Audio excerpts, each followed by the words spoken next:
There are entire courses in deviant behavior, deviance and social pathology. We're going to talk about some of the highlights of that topic today. So to understand deviance, you have to understand the definition of deviance, which we'll talk about. You also have to understand social norms, because there can be no deviance without lines to cross. And you also have to understand sanctions. Sanctions are the responses from society. So in other words, we start out this discussion by recognizing that deviance is not something that happens organically. It is a crossing of the lines of society, and it is, or the social norms, and it is a reflection of the response from others in society. So those are the things we're going to start off with. Deviants are modes of action that do not conform to the norms or values held by most members of a group or society. So we have talked about what norms and values are before, but let's talk about it again. But we'll just touch on this one more time. Modes of action that do not conform to the norms or values, right? So the norms or values being the lines that are crossed, that may be crossed in society, held by most members of a group or society. Deviance can be perpetuated by individuals or groups, and we'll talk about some of those examples, and I'll post a video showing you an example. Excuse me. Deviance can be positive. Deviance can also be negative. That's what most people think of. Or deviance can be statistical. So what does that mean? Well, most deviance that we typically discuss is negative deviance, often criminal deviance, but that's not always the case because, again, we're looking at the lines of society. So what could be positive deviance? Well, deviance is, again, when you cross the lines of society. So let's say that you are living in Manhattan, just as an example. What we're going to talk about now takes place in lots of different places. But let's say you're in Manhattan, you're getting on the subway in a typical year, and there are some homeless people.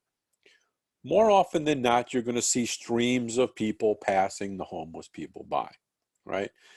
Maybe glancing at them, maybe not glancing at them. But nonetheless, most people will not stop, give the homeless person money or food, or at the very least engage in some kind of interaction with them. But let's say a person does. So let's say 30, 40 people pass that homeless person and one person stops. That person would be a deviant.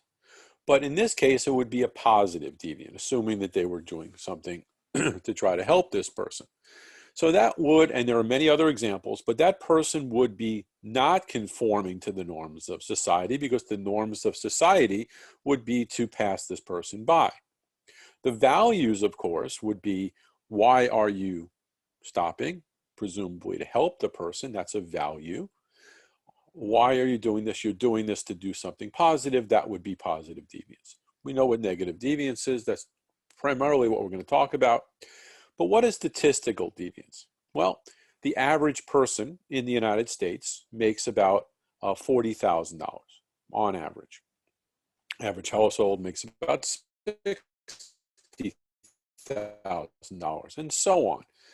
So Bill Gates, who has several billion dollars, if not more, you are technically statistically deviant because you're such an outlier from the norm. In this case, the norm is equal to the mean. In this case, the mean being $40,000 for the person, $60,000 or so for the household, and you are just so different from that mean that you would be statistically deviant. Do you have to have billions to be in that case? No. But you get he's an example that I think resonates with people. Okay, so with that in mind, we talked about how there are individuals and groups that are deviant. There are also deviant subcultures. In chapter 3, we talked about culture, and we talked about subcultures being distinct from the majority. But there are deviant subcultures, which is a subculture whose members hold values that are substantially different from those in the majority. They don't reject the majority, but they are substantially different. So the example that I think is very clear is that of the Heaven Gates cult. There are many others, but this one, I do have a pretty interesting video to show you. Some of you, especially when we're in the classroom, several students will say that they know what this is about. It's about a group of people that followed a leader named Doe, who many people thought was the second coming of Jesus. Not my words, but of the people who were in this group. And they were told by this leader that they were going off to a better place, and that better place was going to be taken, they were going to be taken by a spaceship to this better place. And it goes into lots of science fiction detail, but these are people that literally believed it. And to get to this spaceship, they had to take most people would think was a substance that would cause them to commit suicide. In their minds, they were going off to a different place. In the minds of most other people, they were committing suicide. And this video that I'm going to post will show you a news report of this in interesting detail, I would say. But their actions would be a deviant subculture. They weren't rejecting the rest of the world. They weren't recruiting people necessarily. They were just off to their own devices, okay? So that would be an example of a deviant subculture. So I said you have to understand deviance, which we now discussed. And you also have to understand norms, and we talked about this to some degree, but they are rules of conduct that specify appropriate behavior in a range of social situations. I think I've referred to it before as the appropriate behavior relative to the social setting, but it's really the same thing. So this is the line in the sand. Do you cross this line? Do you know? And not all deviants involved people that are what I refer to as norm violators, but very often it is. But the sociological question, the analytical question, is who makes the norms? And this is not a quantitative question. This is much more of a qualitative question. So there are two models, and the first model is that of C. Wright Mills, and we've talked about C. Wright Mills in this course before, and his sociological imagination. So in this model, Mills says that the norms and the norms of society and the social problems in society are reflective visions of power and class. And he goes into great detail in this model. Oh, before we get to that, we'll get to his model in a moment. But I said you have to understand the norms, you have to understand the definition of deviance, and you also have to understand the response from society. So sanctions are a mode of reward if it's a positive form of deviance, or a punishment if it's a negative type of deviance that reinforces the socially accepted rules of behavior or the forms of behavior. And that's what this is really about. Sanctions are the response from society. Did you graduate as valedictorian? Or did you graduate with a very high grade point average? You are rewarded with honors. Did you break the sales records for your company? You were rewarded with a commission or a bonus. You know, there are all kinds of rewards we can think of. But if you're doing something negatively deviant, there are obviously punishments that society can hand out. So there are formal and informal sanctions, and these are referred to as external sanctions. They come from external sources. And there are also self-imposed sanctions or internal sanctions. Right? So you drive a little too fast on the throughway and you get pulled over. And a police officer or a state trooper goes over to your car and asks you for your license and registration, and then believes that you've broken the rules of society, the law, and gives you a ticket. That comes from a formal source, it's a formal sanction or external sanction. That may stop you from that behavior in the future. But you also may get sanctioned by someone sitting in the car with you, your brother, your sister, your cousin, your friend. And they may say to you, you know, you're really going too fast and I don't feel comfortable. And if you don't slow down, I'm never going to, you know, drive in a car with you again or be a passenger in a car with you again. That would be an informal sanction. But again, that's coming from an outside source. That's effective to some degree too. But internal sanctions, self-imposed sanctions, are typically the most effective. You realize you're going too fast. You just miss hitting another car. You fall asleep at the wheel and realize you can't drive when you're tired. Those kinds of things are much more long-lasting than external sanctions. But society needs all of them to reinforce the social forms of accepted forms of behavior. I mentioned C. Wright Mills. C. Wright Mills was a conflict theorist. C. Wright Mills wrote The Sociological Imagination, and he writes this other book, The Power Elite. And in this book, he writes this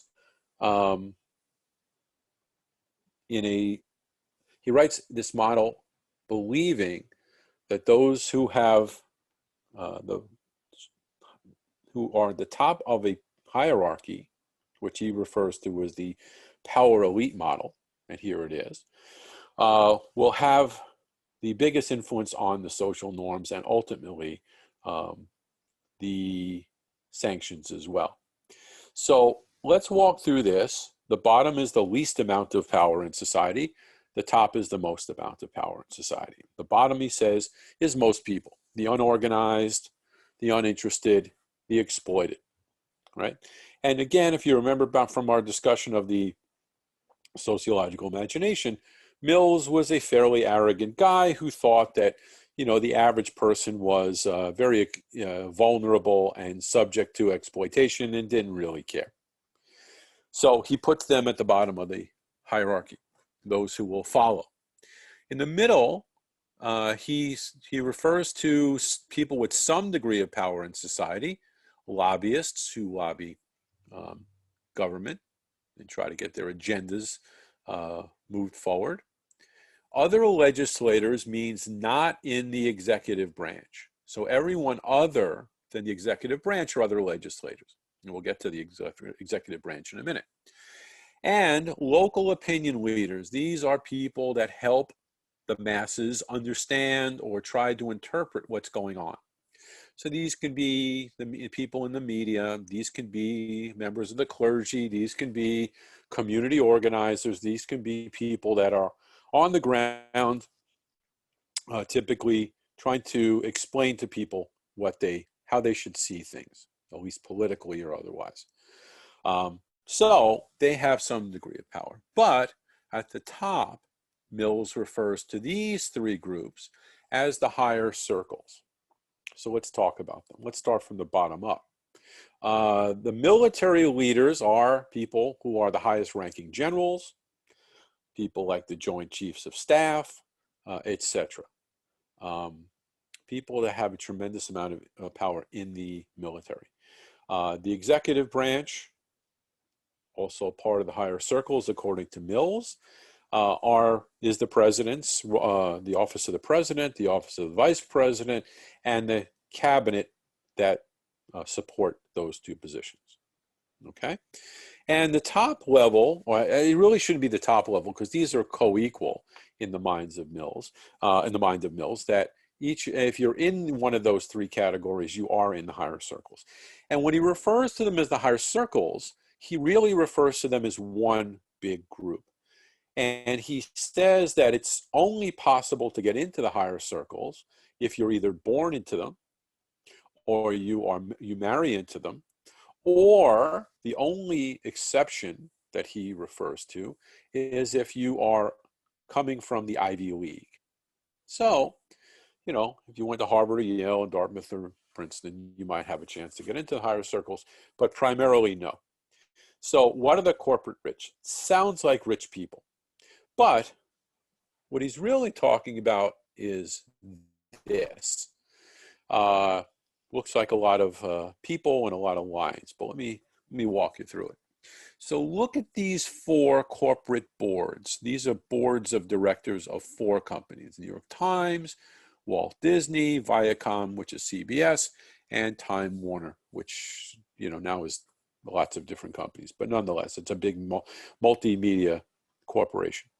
So here, you see that there are lines that connect to other people who are members of these boards, and then look at the number of other boards of directors that they all have some relationship to. So if we look at Richard D. Parsons here, Richard D. Parsons is on the board of Walt Disney, but he's also on the board of Estee Lauder, which is a cosmetics company, and Citigroup, which is a big multinational money center bank. So look at all the influence Richard D. Parsons has, and look at all the people that are on all these other boards that he is also on the board with at Walt Disney, which then extends out to all these other corporations. So this is what Mills was talking about as the corporate rich. Not necessarily that you're a rich person, which many of these people, or most of these people are, but in fact that these are people that have access to multiple boards of corporate directors. So again, the corporate rich, the military leaders, and the executive branch all having the highest degree of power, at least according to this model. Now, just one more thing about this. Mills believed that it's because these people were in these higher circles, they could bounce around between these 3 categories. And if you think about it, it's probably true. For example, in the first cabinet or the first administration of President Trump, he had several retired generals in his cabinet who had come from the military leaders. And as another example, Al Gore, who had been the vice president of the United States, so he was in the executive branch for 8 years under Bill Clinton, then shortly after he left office, became a member of the board of Apple Computers. Just going from one to the other, and Mills said that these people would have access to go back and forth. So that's what he was referring to in this power elite model. All right, the second model is the pluralist model, which says, well, it's all very interesting, but in fact, if you look closely, people decide collectively what is or what is not criminal. So they don't believe that a small group of people or 3 small groups of people could really have that much influence on people's day-to-day lives. So deviance can be primary or deviance can be secondary. What does that mean? Isn't it all deviance? Primary deviance has to do with when a person does not define the activity that they are involved with as deviant, but society does. So you get a sports car for graduation, and you go out on the highway and you go very fast because you think that there's nobody out there, and you're going late at night, and you've got this very fast car, and you just want to go fast. That's primary deviance. But obviously, you're going to get pulled over if you get caught doing that. When you do get pulled over, or if you do get pulled over, or if a person is labeled as a deviant, that is when secondary deviance is involved. When a person actually begins to adopt and internalize the label of being a deviant and see themselves as deviant. Okay, let me explain that one more time. You are out in your sports car, you're going faster than you should, and you get pulled over. That you got pulled over and you deviated because you wanted to. That's primary deviance. But there are people that would probably speed because they felt like, well, it doesn't matter if I go the speed limit or I go faster than the speed limit, I'm going to get pulled over anyway. So they think I'm a deviant, they think I'm a speeder, let me show them that they're right. And I'll just, I might as well get something out of it if I'm going to get pulled over anyway. That would be secondary deviance, because now you've been pulled over and labeled as deviant, and now you're internalizing that label. Okay. Once internalized, the label then has the potential to influence future deviant behavior and the trajectories of someone's behavior as well, or careers. Okay.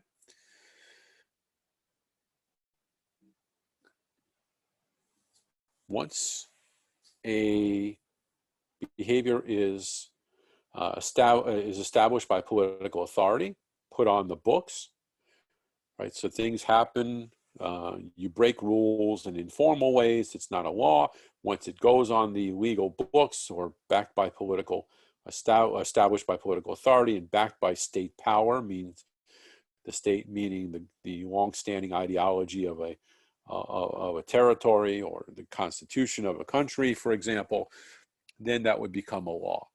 If you break the law that's on the books, if you violate the law established by a political authority, then it becomes a crime. Not all deviance is negative, and even not all negative deviance is criminal. Most is, but not all. The original method of analyzing deviance was referred to as the biological model or the medical model. And this presumed that people that deviated, that were caught deviating, were pathologically defective. That's why when I first started this lecture, I referred to this topic as deviance, and sometimes referred to as social pathology, because there are those that believe that there are people that are pathologically predisposed to deviance, whether they're going to shoplift a candy bar worth $1 or $2, or they're going to steal a boat that's worth tens of thousands of dollars.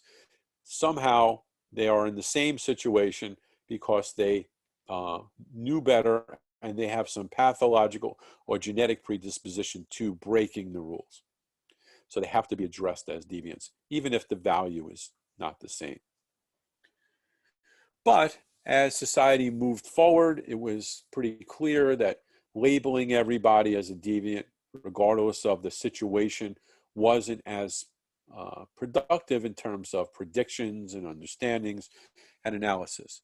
So along came the psychological view of deviance, and here deviance perpetrated by particular social personality types became useful in prediction.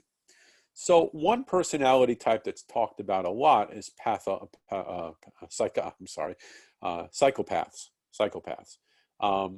And the one that's best known is Ted Bundy.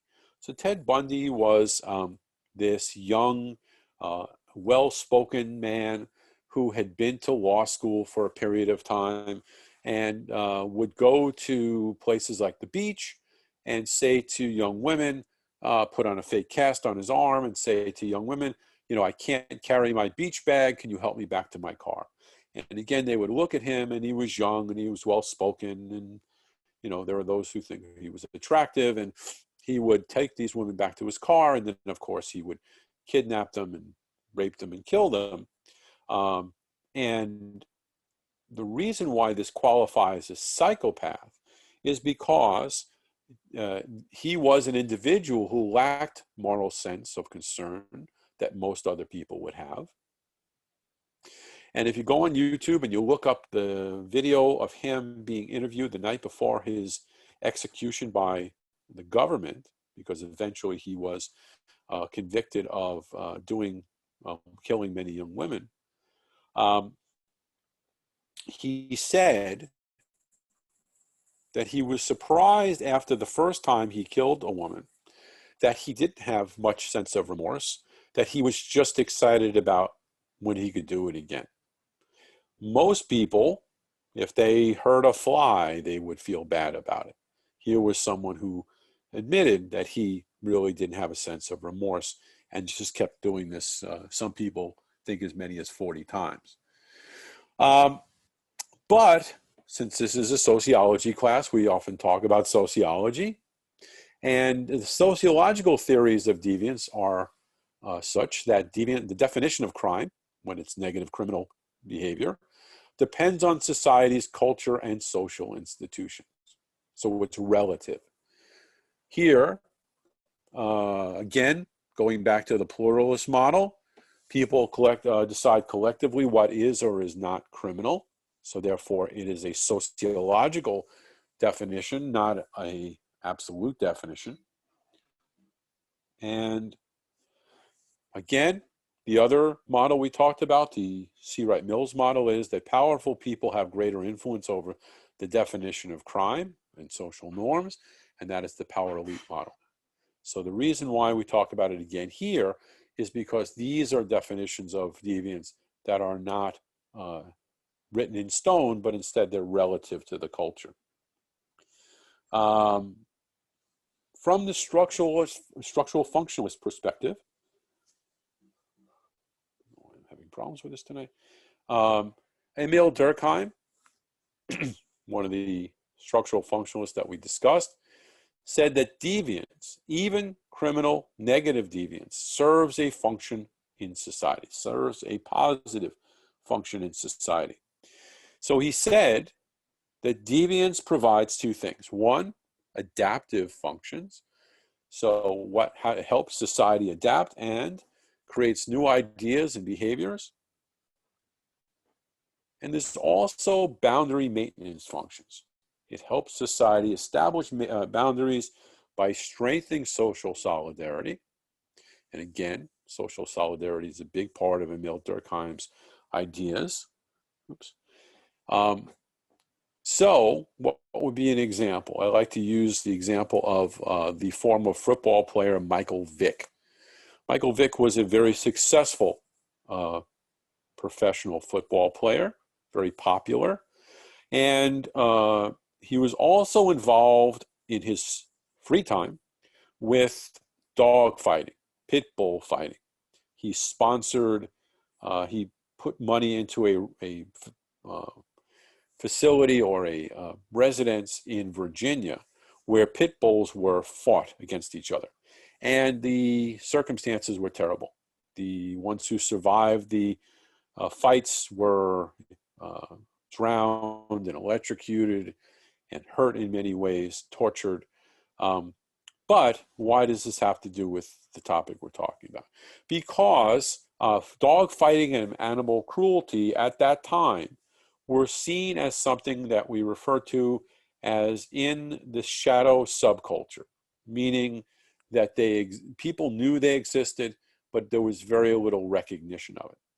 So Michael Vick gets arrested at the height of his popularity, spends 18 months in prison, loses millions of dollars as the quarterback of the Atlanta Falcons, and has to then go on television and start, discussing how sorry he is about it, making public statements, and such. It helped create new ideas about animal cruelty and pit bull fighting. And it helped strengthen social solidarity amongst people that had an interest in the rights and protection of animals. Now it gave them a way of mobilizing their efforts. Okay. Also from the structural functionalist point of view, Robert Merton talked about his strain theory. The strain meaning the strains of society on people that did not believe they could no longer, on people that no longer believed that they could achieve what they needed through legitimate means. So here is the model of strain theory. He talked about two dimensions: institutionalized means and cultural goals. Institutionalized means refers to the means that we take through the existing social institutions, the legitimate things that we do, that we believe will help us gain the cultural goals that we aspire to. So you are in college because you believe that will help you get whatever goals that you have out of your education. So Merton believed that most people accepted that you had to do the legitimate things or the institutional means. They also believed or accepted that those institutional means would get you the cultural goals that you hoped for. So we refer to those people as conformists, or the stage of conformity. He said most people are conformists. Despite all the deviance that we see, most people are conformists. Most people conform to the rules of society, the norms of society, and they accept the institutional means that will help them get their cultural goals. He said there are also people that accept that you have to do the legitimate institutional things, but they reject that it will actually get anyone the cultural goals that they hope for. He called those ritualists. He also said that there are people that wanted to just retreat to their own part of the world. They rejected the majority's institutional means. They rejected the cultural goals as an endpoint for the process that people tried to get to, and he called them retreatists. He said there are people that want to start all over, that they want the new institutional means. They want new cultural goals. These are people that are looking for the radical restructuring of society. But I intentionally left this last category here, innovation or innovators. He said that these are people that accept that they want the cultural goals that most people want, but they reject the institutional or legitimate means that it takes to get there. So they don't believe in education. They don't believe in the legitimate things that would get you to your cultural goals. These are people that innovate. These are people that find innovative ways to get what they need, but not legitimately. Now, Mertens believed that this is because, in part, they didn't believe that they could achieve the legitimate things in the world that they wanted for a variety of reasons. So innovation refers to finding innovative ways to achieve these cultural goals, but not legitimately. Okay. From the symbolic interactionist perspective, Edward Sutherland came up with differential association theory. And this is just as it sounds, where it's a sociological theory, that criminal behavior is learned through association with those who regularly interact or engage in crime. You are exposed to them, you are socialized by them, they become your significant others, and you become a criminal as well. You might not have ever become a criminal had you gone in another direction, but since you become associated with them, you learn the dynamics of crime. More likely to happen in primary groups because these are people that have the strongest influence on you. And one of the big ones in both education and deviance is labeling theory. Labeling theory is the idea that people become deviant because certain labels are attached to their behavior by political authorities or others. So again, very similar to what we talked about before with secondary deviance. This label, whether it's a speeder, a juvenile delinquent, a bank robber, a shoplifter, whatever it is, becomes a self-fulfilling prophecy, or at least it can become a self-fulfilling prophecy, meaning that if you are labeled as something, you may internalize that and believe that is the best you can ever do. Also, I guess we already talked about this, so let's skip that. Sorry, we already talked about that. Finally, from the conflict theory perspective, conflict theorists like Marx and others believe that the powerful individuals and groups in society promote their interests, and that they are and that the less powerful do whatever is within their means to acquire it. Okay, meaning the conflict theory of deviance argues that deviance is deliberate and often political in nature and is a means of either holding on to or acquiring power. All politics is about power. So conflict theorists believe that conflict exists between the rich and the poor, those who have power and those who are struggling to get it. So people, oh, and the last one, this is, actually there's more than one. Control theory by Travis Hershey is the theory that suggests that people are rational actors who constantly consider the risks and rewards of every social interaction to evaluate their willingness to deviate. And deviate in here means negatively. So this is the theory that would go along with when you hear about some celebrity or friend of yours or family member who you think would never be involved with crime or deviance in any negative way. You find out one day that they were arrested or whatever. And you can't believe it until you understand that control theory argues that everyone evaluates every situation in terms of the risks and rewards. And sometimes people misread the risks and try to get away with things they think that no one is aware of, and then someone finds out about it, and then they get caught as a deviant because they misread the risk-reward analysis.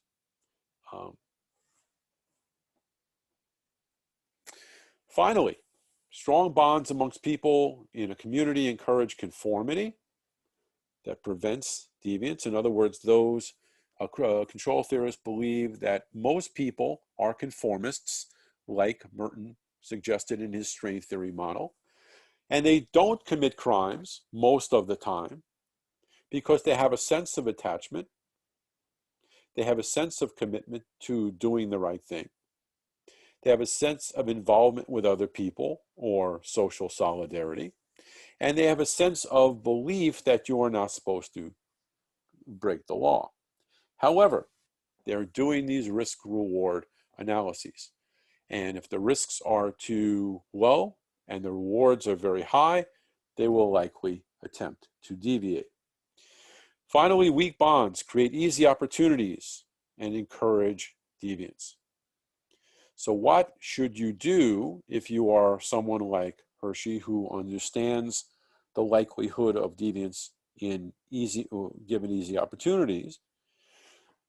He suggests two solutions. One, zero tolerance policies. Make sure everyone's clear that it might be easy to deviate, but the first time you get caught, the penalties are going to be very significant. That might deter many people. And target hardening policies. You identify where the easy target is, and you harden that target. Okay, I'm going to let you read the rest of the chapter. I will post a few videos that will help, particularly this last point about target hardening, because there is a good example of the border between the United States and Canada. And we'll talk more about the other issues.